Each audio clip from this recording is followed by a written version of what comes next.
والدین کے قتل کیس میں ملزمہ سریقہ کی خودکشی۔ وقار میں سنسنی۔ وقار ضلع سے تعلق رکھنے والی ایک انتہائی سنسنی خیز خبر سامنے آئی ہے۔ آداب ناظرین اکرام، ABR نیوز انڈیا ضلع سنگاریڈی ٹاؤن سے شیخ ابوبکر محمد کلیم بیورو چیف بنٹارم منڈل کے موضع یچارم سے تعلق رکھنے والی سریقہ، جو اپنے والدین کی موت کے کیس میں گرفتار ہو کر ریمانڈ پر جا چکی تھی، نے مبینہ طور پر ضلع سنگاریڈی ٹاؤن میں انسپیکشن بنگلہ کے روبرو جانے والی روڈ نہار ہاسپٹل بالکل قریب میں، جو کہ ایک پرائیویٹ ہاسٹل میں کچھ لڑکیوں کے ساتھ رہا کرتی تھی، جو کہ پیشے سے نرس تھی، بتایا جاتا ہے کہ خودکشی کر لی ہے۔ ابتدائی اطلاعات کے مطابق سریقہ نے سنگاریڈی میں انجیکشن لے کر خودکشی کی ہے۔ بتایا جا رہا ہے کہ جس طرح والدین کو مبینہ طور پر بے ہوشی کی دوا کی اوور ڈوز دی گئی تھی، اسی طرح انجیکشن لے کر خودکشی کرنے کی بات سامنے آ رہی ہے۔ تاہم سریقہ کی موت کی اصل وجہ کیا ہے، اس کے پیچھے کون سے حالات کار فرما تھے، یہ معاملہ اب بھی ایک چھپا ہوا راز بنا ہوا ہے۔ مکمل تفصیلات سنگاریڈی پولیس تحقیقات کے بعد سامنے آئے گی۔ واضح رہے کہ وقار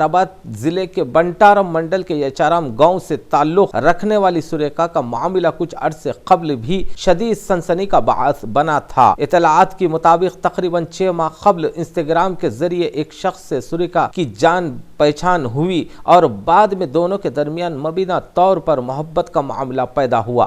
اب والدین کی موت کے کیس میں ملزمہ سریقہ کی مبینہ خودکشی نے پورے معاملے کو ایک نیا سنسنی خیز رخ دے دیا ہے۔ اس خبر کی مکمل مصدقہ تفصیلات سنگاریڈی پولیس تحقیقات کے بعد ہی واضح ہوگی۔ آپ دیکھتے رہیں۔ مزید تفصیلات کے لیے ABR نیوز انڈیا ضلع سنگاریڈی ٹاؤن سے